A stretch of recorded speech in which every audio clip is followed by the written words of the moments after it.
Buenas noches, amantes de la historia. Ya sé que me echabais de menos. Sí. Después de dos vídeos, uno de 43 minutos y otro de 18 minutos, ¿no? Ya sé que me echabais de menos, por supuesto. Sí, claro. Después de desaparecer durante 9 meses. 9 meses. Antes estaba en segundo bachillerato, ahora estoy en primero de carrera, ¿no? Una cosa que cambian, ¿no? Un poco, cambian. Me cambió la argolla ya aquí, tengo un reloj, cantidad de cosas. La pared no ha cambiado, eso sí es verdad. Eso sí es verdad. Bueno, ahora aquí, que no lo veis, ni creo que lo veáis, me da un montón de pereza mover portátil. Porque ahora sí, tiene un portátil, tiene un Mac. Estoy grabando desde un Mac, antes grababa desde un iPad, desde la cámara de un iPad, bastante pochocla. Como se ven los otros vídeos, ¿no? Y ahora grabo desde la cámara de un Mac, que tiene una calidad bastante buena, ¿no? Aquí tengo ya mapas de Antigua Grecia, de 500 antes de Cristo. Lo estoy dando ahora. Guerra del Peloponeso, Bronce Egeo, guerras médicas, periodo de la hegemonía, tal, ¿no? Lo tenemos aquí a la Grecia bizantina, está bastante guay. Tenemos aquí al Egeo, a Aegean, en inglés, Cefalenia, tenemos Cacinzos, Peloponeso, las Islas Cícladas, lo típico, ¿no? Pero luego tenemos aquí a Tracia, Macedonia, que se ha desplazado hacia la derecha. Estoy contando aquí esto porque... Y luego tengo aquí un mapa del creciente fértil. El creciente fértil, tema 1 del primer temario de carrera de Historia Antigua Universal. No, tenemos aquí el desierto de Arabia, el desierto de Cirenaica, el desierto de Libia, el desierto de Nubia, Mesopotamia, la gran ciudad del Salado, el gran desierto del Salado, perdón, Anatolia, los montes del Ponto, el Helesponto, el Ponto Euxenio o Euxino. Luego tenemos aquí el Cáucaso, el Danubio, los montes de la Iliria, los Apeninos, Italia, ¿no? Al fin y al cabo. No pertenece al creciente fértil, por supuesto. Y bueno, no te diréis, este tío aquí, que viene aquí a grabar con un auténtico sinvergüenza después de 9 meses. 9 meses de auténtica locura, ¿no? He de decir que he leído durante estos 9 meses. Yo empecé, digamos, este canal, que en verdad es como un diario, ¿no? Al fin y al cabo. Porque, bueno, lecturas y toda la polla. A ver, son 2 capítulos de Julia Dorna, no me conoceréis, no, al fin y al cabo. De Julia Dorna, que es la introducción, el primer y segundo capítulo, si no recuerdo mal, o el tercer capítulo. Y ahora he podido leer Ilíada, Eneida, en cierta medida la Eneida, la Odisea, que es lo que vengo, que es lo que vengo presentado hoy, la Ilíada. La Ilíada, que está bastante guay. Luego tenemos Marco Ulpio Trajano, que creo que lo mencioné en los otros vídeos. Me he leído la Divina Comedia de Dante Alighieri, Alexandro de Manfredi. Yo Julia me lo terminé al final, pero le quiero dar otra relectura aquí. Y para poder seguir, digamos, la de esta del canal, porque me parece un poco feo tener 2 episodios de Yo Julia ahí de hace 9 meses. Una pelambrera brutal de Arquímedes. Y ahora comenzar con la Ilíada. Me parece bastante feo, pero lo voy a hacer porque aquí mando yo, ¿no? Al fin y al cabo, ¿no? Tengo aquí otra lectura, que es esa que estoy juntando con el boli. O sea, con el boli. Que es Historia de Roma, de un autor estadounidense muy bueno. Muy bueno. Quiero hacer reseña. Está muy guay. No sé cuándo ni cómo, porque estamos a 13. Dentro de 6 días tengo el primer examen de la carrera. Loquísimo, ¿no? Examen de historia del arte, ¿no? Examen de historia del arte. Pero dirás, hostia, historia del arte, qué locura. Sí, lo estoy dando en segundo bachillerato. Curso, que cursé, vaya de redundancia. Durante los primeros vídeos que subí, hace 9 meses. Muy guay historia del arte, ¿eh? Bastante interesante. Yo ahora en primero de carrera he dado desde, digamos, Mesopotamia, tema que no di en segundo bachillerato, hasta Grecia, perdón, hasta el gótico. Mm, ¿Qué conclusiones saco de ello? Sinceramente, en bachillerato, el tema temario, el tema todo. A ver, en la universidad es más extenso. Eso sí tengo que decirlo. Que en tema temario es mucho más extenso. Muchísimo más. Por ejemplo, en segundo bachillerato le dimos muchísima más importancia a Van Eyck, autor Van Eyck, de Matrimonio Norfini, por ejemplo, que al Giotto. Al Giotto. Aquí en la universidad se da importancia al Giotto. Concretamente, el juicio final del Giotto, que yo probablemente diga que va a caer en el examen. ¿Sí? Pintura que va a caballo entre la transición del gótico al Trecento italiano, 1303-1305, en Escrobeña, había Escrobeña, de la familia Escrobeña, donde Enrique Escrobeña aparece plasmado en la pintura, con una maqueta, así, de la capilla, o de la iglesia, a la propia Virgen. Esta cisión, así, guay, del camino de los elegidos. Bueno, que esto es mi izquierda, ¿vale? Sería el camino de los elegidos y luego el camino de los no elegidos, de los, de los desgraciados, de los de los no elegidos, claro, de los desgraciados, claro. Los no agraciados, los no elegidos por la gracia, los desgraciados, que son eligen el camino del infierno, cruzan el camino del infierno, que aparecen resurgiendo del suelo, sí, en plan Necronomicon, super guay. Surgen del suelo, van en un caminito y llegan al infierno. Infierno caótico, colores negros, colores azufrosos, colores terrosos, ahí muy rojo todo, rojo potente, rojo, no un rojo veneciano, no. Un rojo potente es un rojo oscuro, rojo sangre feo, que aparece Satanás, mismo Satanás, aparece ahí con su barriguita, con sus cuernos, muy feo, la verdad, bastante feo, bastante feo. No hay orden, todo caos, muy anárquico todo.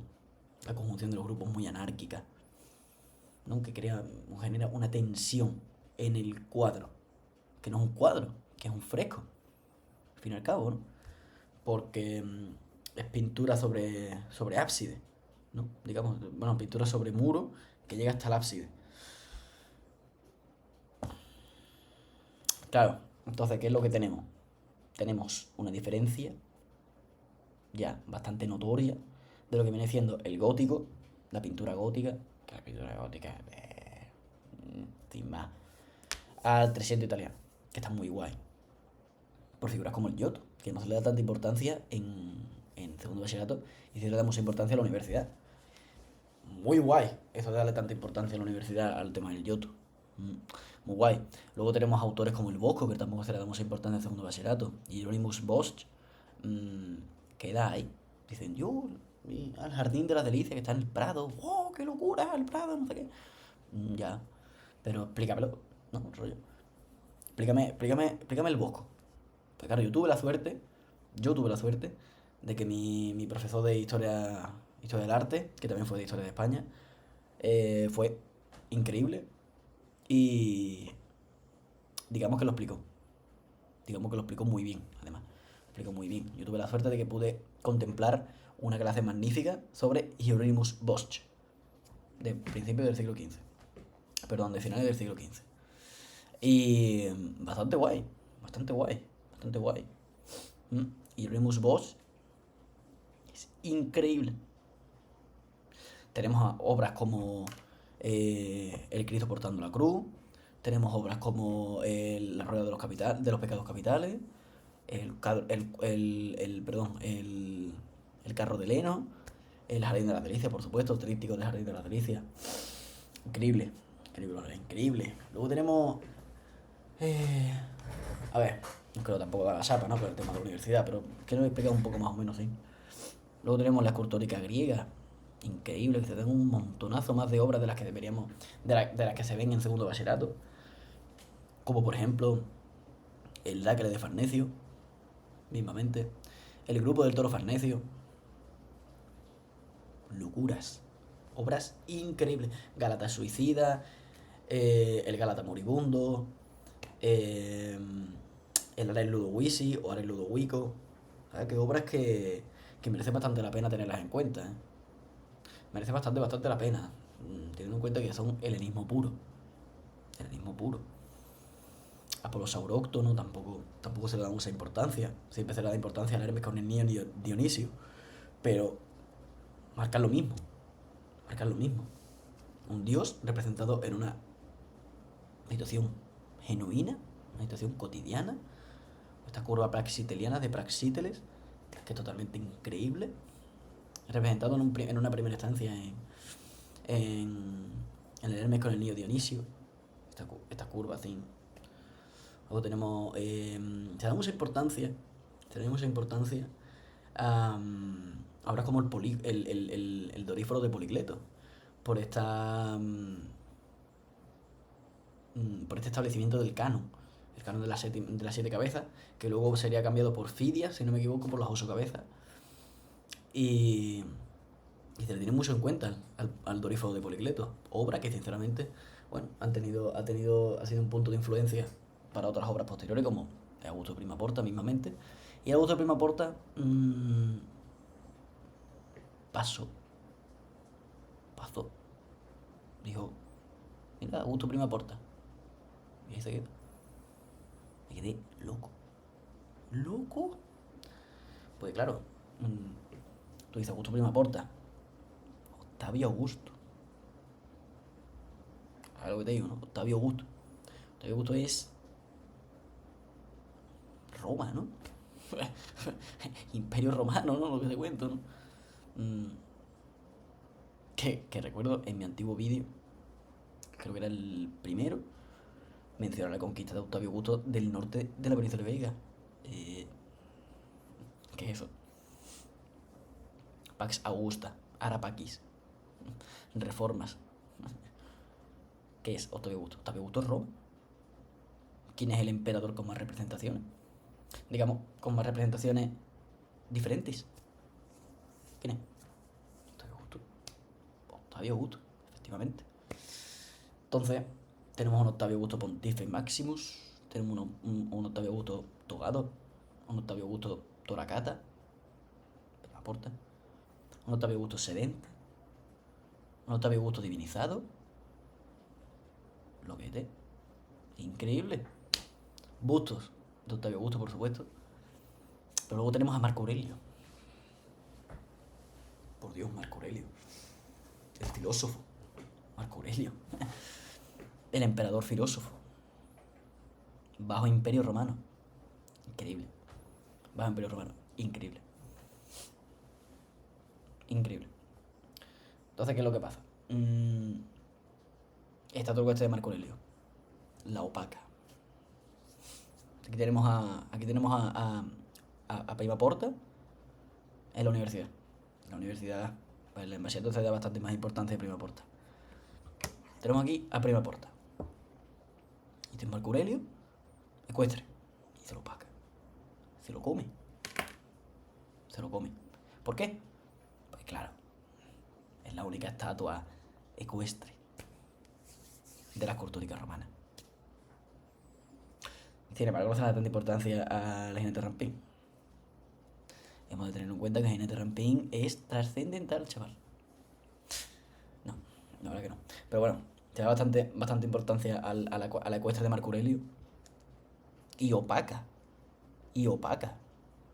Ciertamente a Prima Porta en lo que es su explicación en la universidad.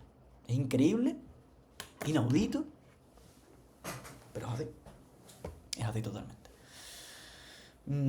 ¿Qué más os puedo dar con el peñazo? Bueno, románico, paleocristiano, prerrománico, asturiano, árabo-normando. ¿Qué es el arte árabo-normando? No sé lo que es el arte árabo-normando. Bueno, no lo sabía cuando entré en la carrera. Yo no lo había visto nunca. Estamos hablando de que tuve una extensión de temario en segundo bachillerato de arte. Que daba hasta miedo. Sí. Y yo el árabe normando no lo di en mi vida. Ni había escuchado de él. Sé que los normandos estuvieron en el sur de la península itálica, Sicilia, mismamente, el reino normando, el reino de Sicilia. Y que luego fueron y que expulsaron a los musulmanes en el siglo XI, si no recuerdo mal. Creo que sí, creo. Sí. Y se fundó, digamos, el reino normando tras la expulsión de los musulmanes en el sur de Sicilia, perdón, en el sur de Italia. Y hay una unión cultural. La árabe, o la musulmana, con la normanda. ¿Qué es lo que pasa? Te crea el árabe normando. Para ver esto. Lo tenemos antigua, que en la mejor asignatura. Hay gente que podrá decir que no, pero sí. Es la mejor asignatura de aquí a Cartagena de Indias. Sí, definitivamente la mejor asignatura. No por nada, sino porque vemos figuras como Alcibíades. Vemos a figuras como Milcíades, Brásidas. Tú escuchas Brásidas, te vuelves loco, ¿no? Al fin y al cabo, ¿no? Calias, Antálcidas, locura. Periodo de la hegemonía, Batallón Sagrado de Tebas, avance oblicuo. Avance oblicuo. Que eso en el instituto no se da. Y eso es lo guapo. Eso es lo guapo. Por eso este canal, no sé si le puedo llamar canal, ¿no? Al fin y al cabo, ¿no? Porque está un poco abandonado. Pero este canal, de aquí a mucho, está reservado a historia antigua. Y podéis llorar. No está restringido, podéis llorar. No, tío, es que... háblame de Carlomagno. Habla de Carlomagno. Primero conoce lo que es Naucratis. Primero conoce lo que es Naucratis. Cuando conozca lo que es Naucratis, usted podrá hablar conmigo. Correcto. Cuando conozca lo que es Naucratis, usted podrá hablar conmigo. Cuando conozcas las principales características del Imperio Nuevo, hablarás conmigo. Cuando conozcas qué la diferencia entre Osorco y Osorcón, podrás hablar conmigo. Dejémoslo ahí. Bueno, me pongo muy tenso, ¿no? Bueno, también tenemos que recordar el tema 6, ¿no? El tema 6 de Historia Antigua Universal es increíble, chaval. Minos y Micenas. Yo hasta hace año y medio te hablo. No más. Año y medio te hablo. Yo hasta hace año y medio. Minos.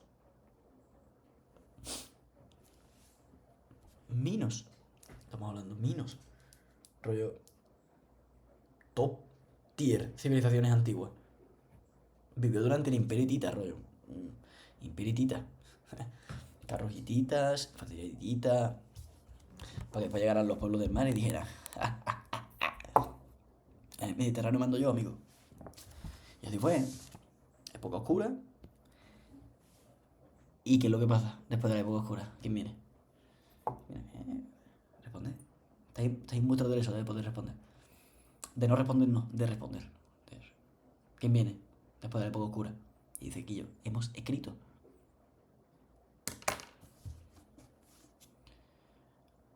La puta cabra, señores. Lo que se podría decir, el Alejandro Magno de la literatura. El goddammit Alejandro Magno de la escritura. No, la escritura no. Porque el Alejandro Magno de la escritura es la escritura cuneiforme. Pero el Alejandro Magno de la literatura, definitivamente. De hecho, aquí, nuestra buena editorial Austral, con esta maravillosa portada.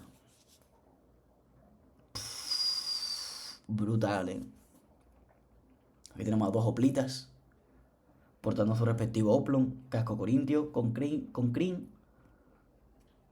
peleando con sifos, peleando con aspis, creo que se llamaban las lanzas, o las jabalines que llamaban los hoplitas. Y claro, ¿cuál es el problema de esto? El problema de la Ilíada de Homero no es la lectura en sí. Porque bueno, la Ilíada, tanto la Ilíada, la Odisea, la Eneida, son lecturas que ciertamente te deben de gustar para poder leerlas. Vamos a ir a una parte aleatoria del libro, teniendo en cuenta que yo ya me lo he leído. Pero vamos a ir a una parte totalmente aleatoria. Dichas estas palabras, tendiéronse. ¿Tú cuando cosas tendiéronse? Yo, instantáneamente, Quijote. ¿Quijote? Es que no... No. Y claro. Un español que no le guste el Quijote.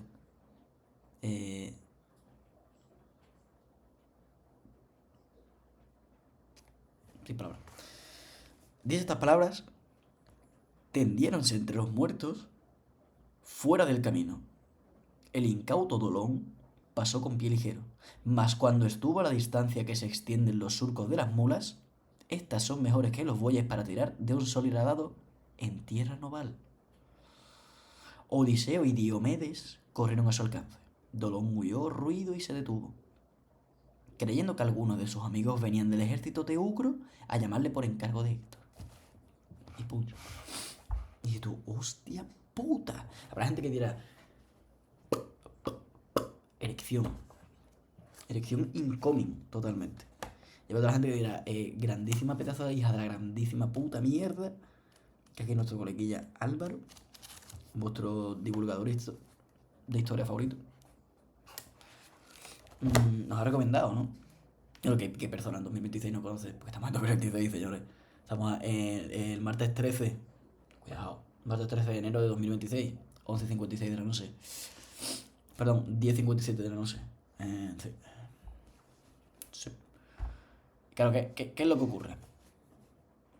Tenemos que no se permite la reproducción total o parcial de este libro, ni su incorporación a un sistema informático, ni su transmisión en cualquier forma o por cualquier medio. ¿Qué? ¿Ahora qué? Entonces, ¿qué es lo que haré? Hay que buscar la papa, ¿no? Al fin y al cabo. Hay que comer, ¿sabes? Los cojones. Tenemos un índice, en primera instancia. Y ahora contaré lo que voy a hacer. Tenemos una introducción de Javier de Oz, coleguilla. La historia que conduce a la Ilíada, digamos, consecuencia de la Ilíada, o sea, perdón, antecedentes de la Ilíada. La tradición literaria prehomérica, antes de Homero, para los incultos. El mundo descrito en los poemas homéricos y la realidad del poeta. Es decir, el mundo que describe Homero, este mundo de fantasía, mitología, belicosidad, en paralelada, si se podría decir así, que creo que sí, que está bien, con la realidad del autor, con la realidad donde vivía Homero. Como le pasaba a Hesíodo, escritor de la Teogonía, que la tengo por allí. No alcanzo a verla ahora mismo. Bueno, sin más. La Teogonía de Hesíodo. Hesíodo era un pastor. Trabajó hoy días. Mismamente, ¿no? ¿Cuál podría ser la vida de Homero? Esto es lo que vamos a descubrir en este vídeo. Que por cierto llevamos ya 24 minutos muy humildes. Pero bueno, vamos a hacer por lo menos la historia que conduce a la Ilíada, que son 10 páginas de nada. Nadita. El texto de la Ilíada y su transmisión, la saga de Troya y la poesía heroica. Esto digamos es como un compendio de introducciones, consecuencias, significación, justificación, traslado, comunicación. Todo terminado en ción, ¿no? Al fin y al cabo. Argumento y estructura de la Ilíada, la invención, otra palabra terminada en ción, del poema monumental. Vale. Los condicionamientos de la ejecución oral, otra palabra terminada en ción. Y del lento proceso de creación, otra palabra terminada en ción. Cuidado. Uy. Tenemos al narrador y los personajes. Empieza lo bueno. Los dioses homéricos. Bien. Panteón. Caca. En general, el panteón es basura. Porque en la carrera, todos, mis compañeros, mis compatriotas, mis Zeta Heroi, o PZ Heroi, ya como queráis, soy de infantería o de caballería. Tenemos una asignatura, que es historia antigua, como ya he comentado, y el tema 4 es panteón mesopotámico y panteón egipcio. ¿Qué? ¿Qué hago yo con eso? ¿Eh? ¿Nada? Nada. El Tito no se lo va a estudiar. Ni ese, ni codificaciones y leyes. O sea que, Guzmán, si vas a ver este vídeo, que lo sepa usted, que el tema 4, panteón mesopotámico y egipcio, y el tema 5, codificaciones y leyes, y comercio de Egipto, el Tito no se lo estudia. Se va a estudiar el test. Se va a estudiar el test. Porque todos sabemos que van a caer las guerras médicas. La guerra del Peloponeso, la Goga espartana, la tercera dinastía de Ur, que están más que aprendidos.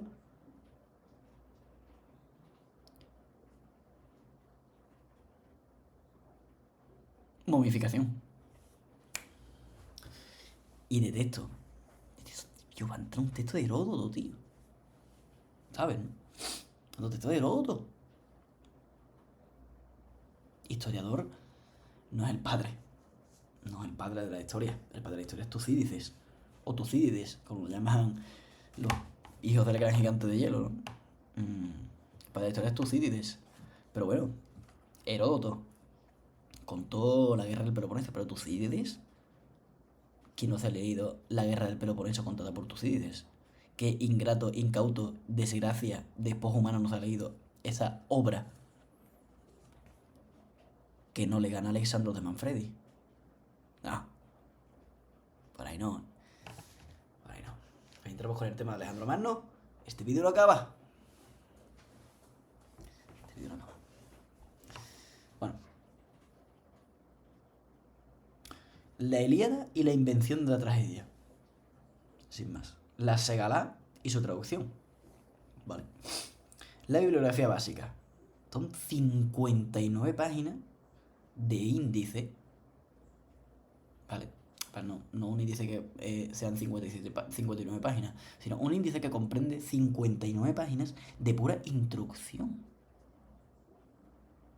Y luego, desde la 63, que yo no sé lo que habrá entre la 59 y la 63, no lo sé. No lo sé. Pero tenemos el canto 1. Está guay. Oh, diosa, desata la cólera del peli de Aquileo, ¿eh? ¿Eso qué es? ¿Qué es eso? Qué locura, ¿no? Oh, diosa, desata la cólera del pélida Aquileo. Es decir, vamos a analizar esta oración. Oh, diosa, canto a la diosa. Está pidiendo a una diosa. Es que proyectar en vuestra mente la dimensión del pedir a una divinidad, sea hombre, sea mujer, sea pedirle a una divinidad que desate la cólera de un mortal. Plan, Aquiles, hijo de Peleo, de ahí donde viene Pélida, Aquileo, Pélida, hijo de Peleo, Aquileo, Aquiles. Le pidieron a una diosa que desatara la furia de Aquiles.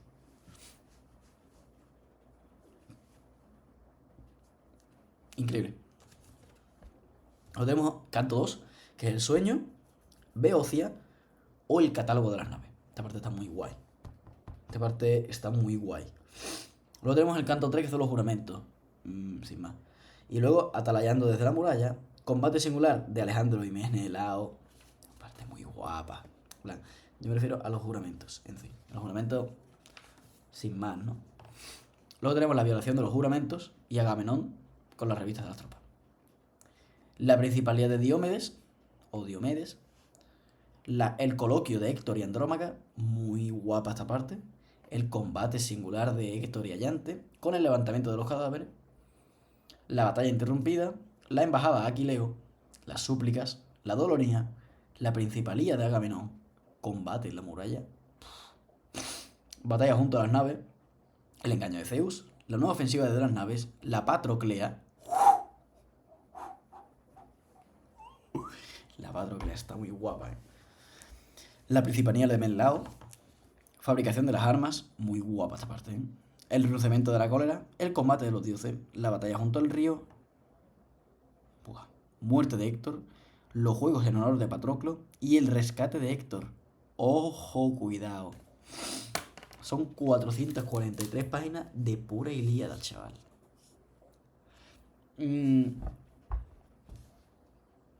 443 páginas. 59 de introducción. De las 63 hasta las 430 y pico. Déjame mirarlo.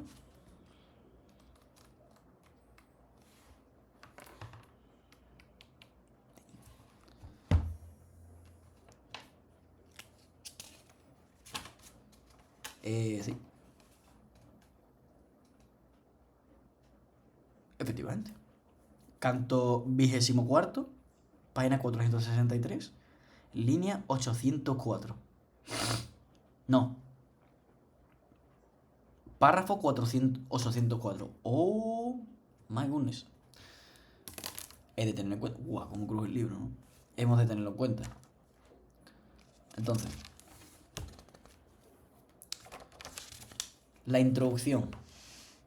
La introducción te dice que la Ilíada es un poema compuesto en el siglo VIII a.C. Básicamente, ¿qué te cuenta?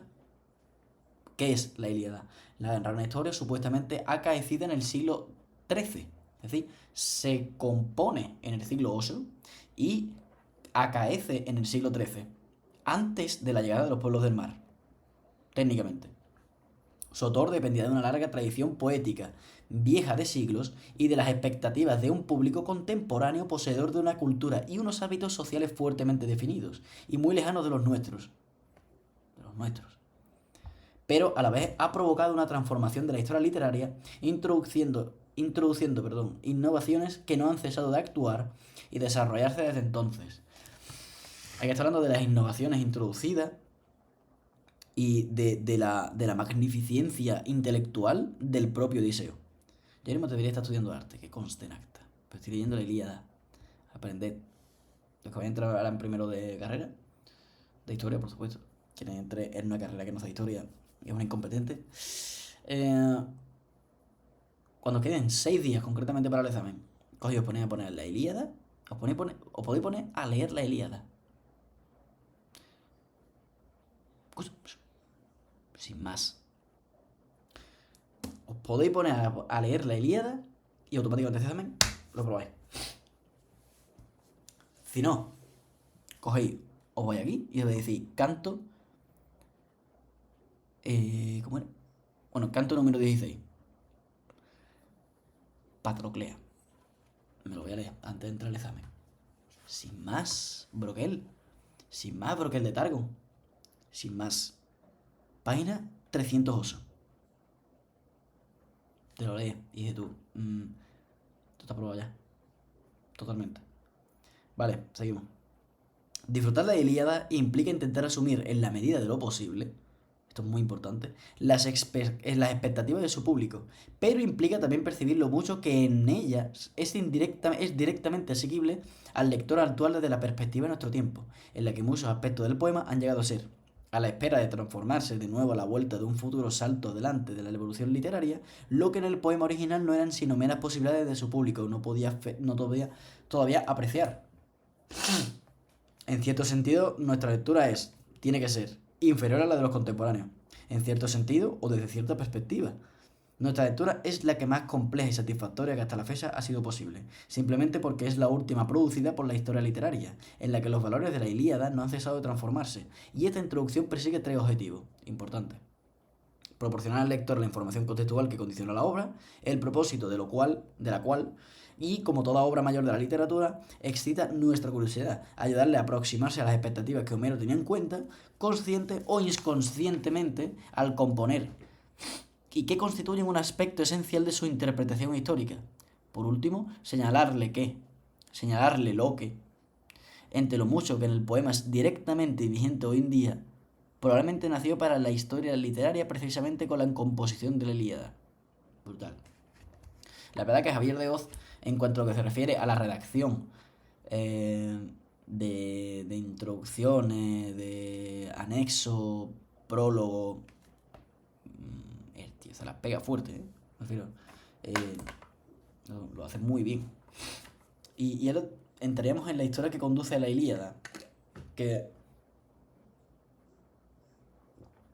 básicamente tenemos un periodo denominado como el Bronce Egeo, 2300, 3000 a.C., donde unos 1000 años antes de que la Ilíada fuera compuesta, Grecia conocía la llegada de gentes nuevas, hablado de 1800 a.C., muy distintas en lengua y cultura, y probablemente también en características raciales de los que hasta entonces habían sido sus habitantes, del bagaje que los recién llegados traían consigo. El aspecto más significativo para la historia posterior es su lengua, a la que podemos llamar protogriego, importante, porque el griego clásico constituye básicamente un producto de su evolución, es decir, que podemos comprender esto es también historia de Grecia, realmente. Pues estamos hablando aquí de la Grecia arcaica, o de la Grecia egea, o del bronce egeo, en pequeños pasos, en pequeñas proporciones, obviamente.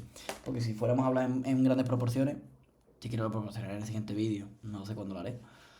Honestamente, no voy a decir que voy a venir el día siguiente, mañana o pasado. Acabo un vuelvo lento de un año, ¿no? ¿Quién sabe?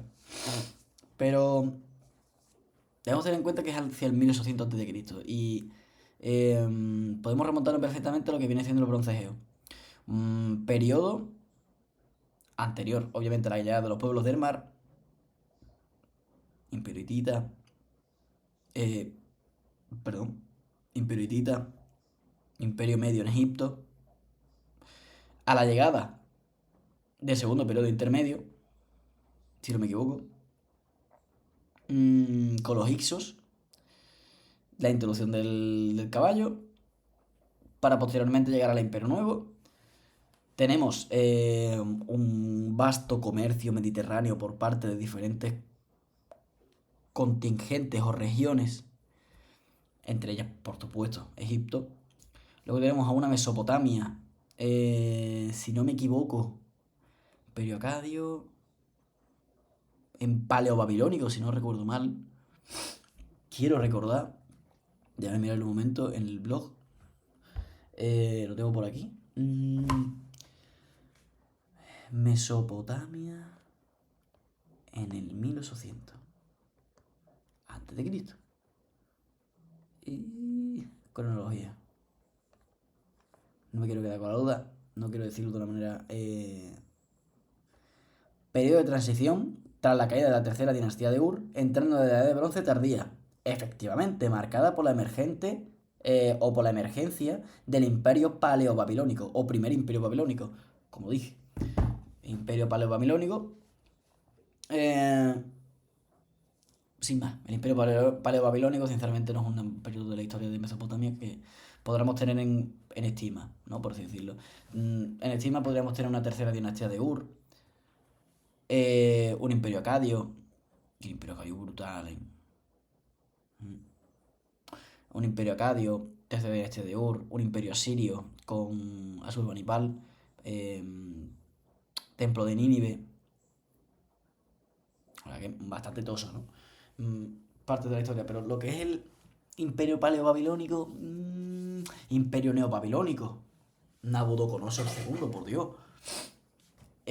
Construcción de las puertas de Istar, una de las 8 puertas monumentales de la ciudad de Babilonia, chaval. Increíble.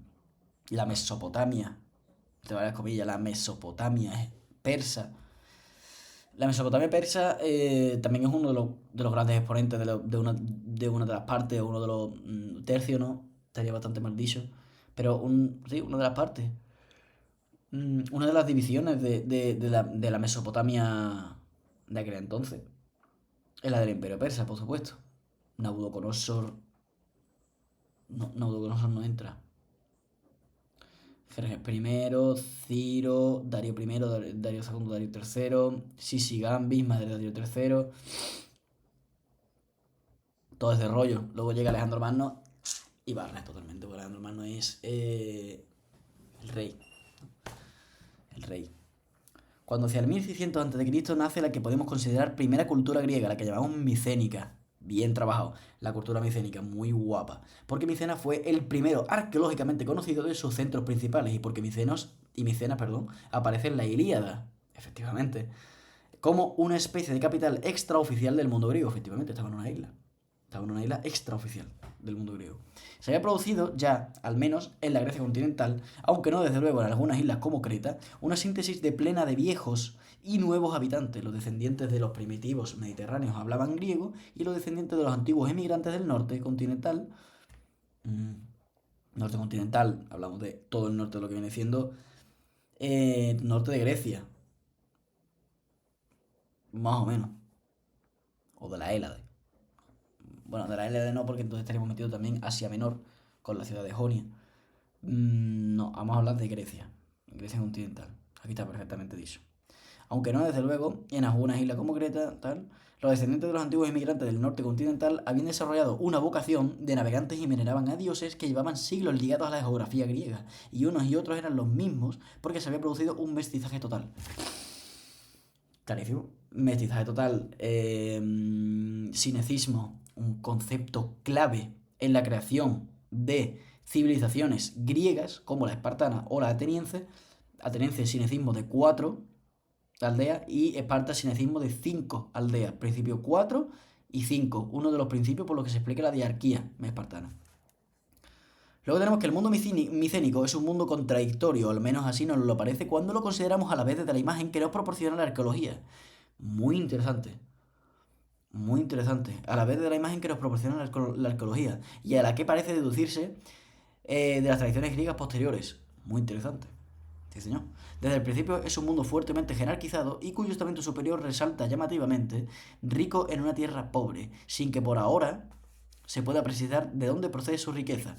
Es un mundo sofisticado, formado al parecer por pequeños reinos constituidos en torno a palacios, una ciudad palacial o una ciudad palaciega, con una economía centralizada y una burocracia rigurosa de tipo oriental. ¡Pum!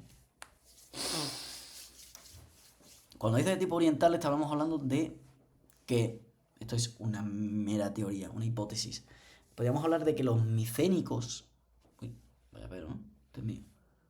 Estamos hablando de que los micénicos, teoría, hipótesis, alerta, hipótesis, estamos hablando de que los micénicos pueden ser egipcios emigrantes o inmigrantes a extra Egipto.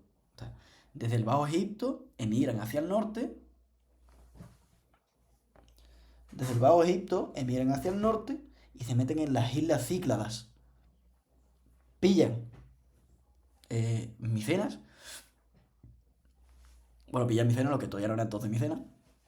Pillan este territorio como el comercio o la colonización de ultramar griega con el concepto de apoiquía, donde colonos griegos, por el tema de la demografía, el tema de la economía, el tema del conocimiento, el interés, realizan un proceso de colonización e inmigración a otros territorios más allá, más allá del mar Mediterráneo, que realmente no era más allá del Mediterráneo porque llegaron a costas ibéricas, a costas francesas, eh, como los fóceos, creo. Sí, creo que sí, los fóceos. Eh, Instauraron la colonia de Masella, creo, si no recuerdo mal. O la colonia no recuerdo el nombre. No recuerdo el nombre, era España. Es la más importante y la única que se han conservado restos arquitectónicos. Mm, Colega, no me acuerdo. Ampurias. Ampurias. Eran Ampurias, efectivamente. Mm, Eso es lo que iba contando. Claro, mira, justamente que tengo el mapa.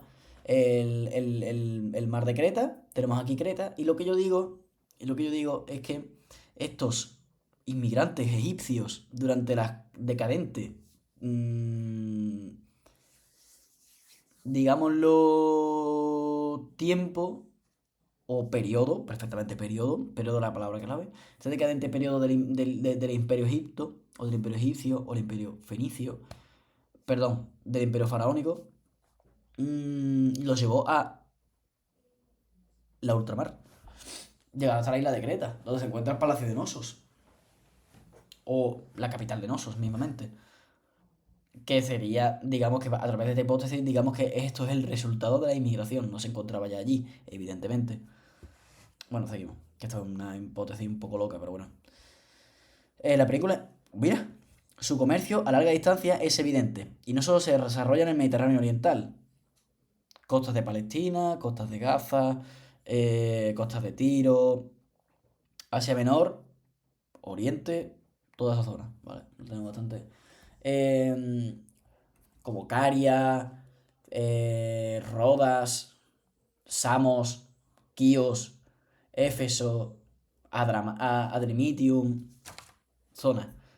Todo lo que viene siendo el sur completo, la costa sur completa del Helesponto. Vale. No solo se desarrolla en el Mediterráneo Oriental, sino que directa o indirectamente llega hasta el lejano oeste. Nosotros.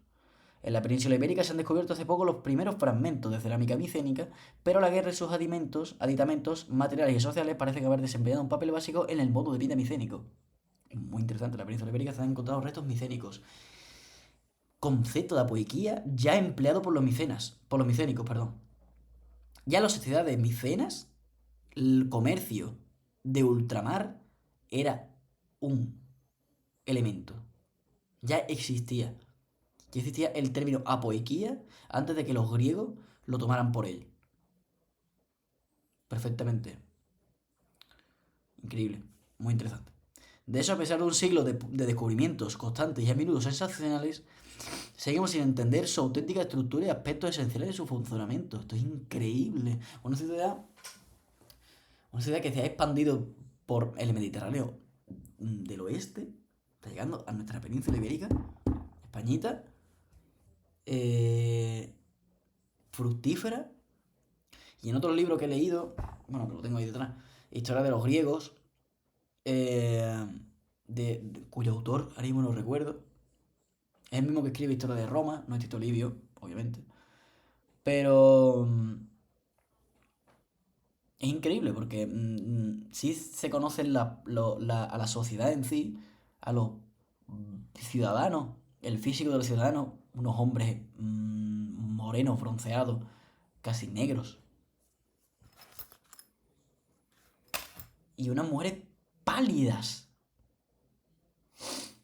unas mujeres pálidas. Muy interesante esto. Mujeres pálidas. ¿Sabéis lo que conlleva esto? Entonces, esto estamos hablando entonces de que la mujer micénica, como ocurre en el Islam actualmente, la mujer micénica podría ser de que fuese tapada, de que paseara tapada, protegiéndose del sol, o desarrollara un estilo de vida palacial que gire en torno al núcleo palaciego, que viva dentro del palacio, no salga del palacio, y si sale, sale tapada. Increíble. De aquí es donde yo desarrollo mi teoría de que puede ser una posible inmigración de Egipto por el tema, me refiero por el tema del hombre moreno. Del hombre moreno.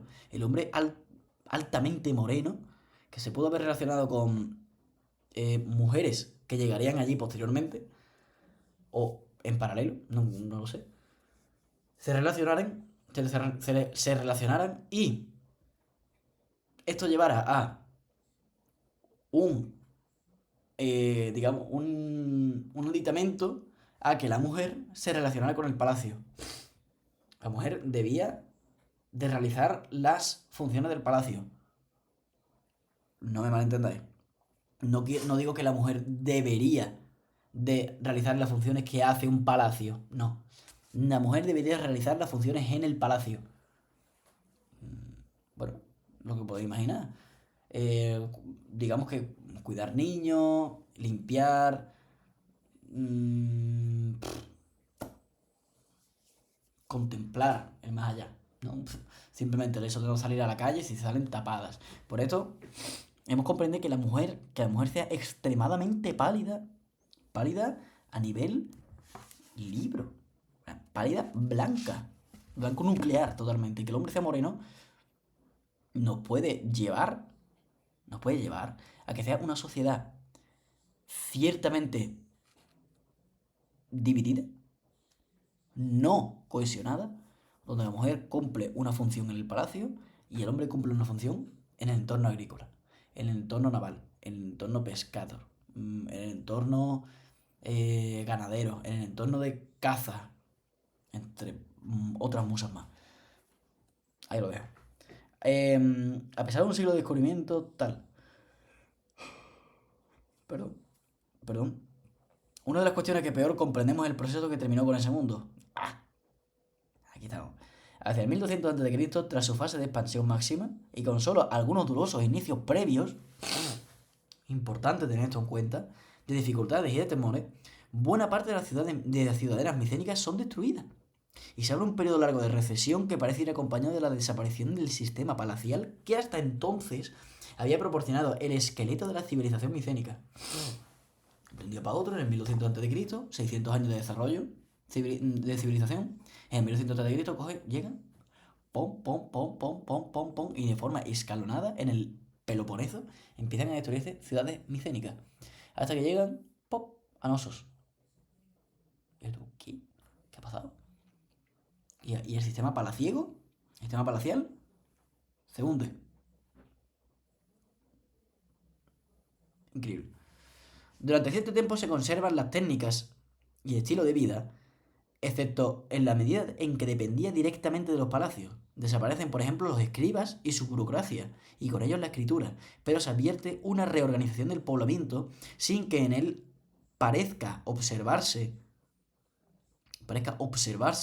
la presencia de gentes nuevas, un descenso de la población y un paulatino empobrecimiento que acaba en menos de un siglo en auténtica ruptura.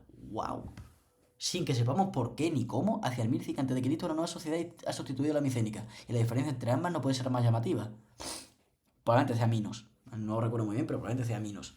Se trata de un mundo de pequeñas comunidades rurales a menudo encerradas en sí mismas y que han perdido dramáticamente el control del mar. Es Minos. Aunque la capacidad de relacionarse con el exterior varía marcadamente según regiones, a la vez que mucho más pobre parece ser mucho más igualitario. Aquí está el tema. Aquí ya en Minos ya no se conoce una mujer pálida y un hombre totalmente moreno, sino ya ya es equitativo. Entonces, a la vez que mucho más pobre parece ser mucho más igualitario. Si hemos de jugar por los restos arqueológicos, si bien estos mismos nos confirman la tradición posterior según la cual es en este momento cuando se produce a partir de algunas zonas, singularmente el Ática, la gran inmigración que poblará de griegos las islas del Egeo Oriental. Es decir, las islas del Egeo Oriental, Lemnos, Quíos, Mitilene, Esquiros, Espórades, entre varias comillas.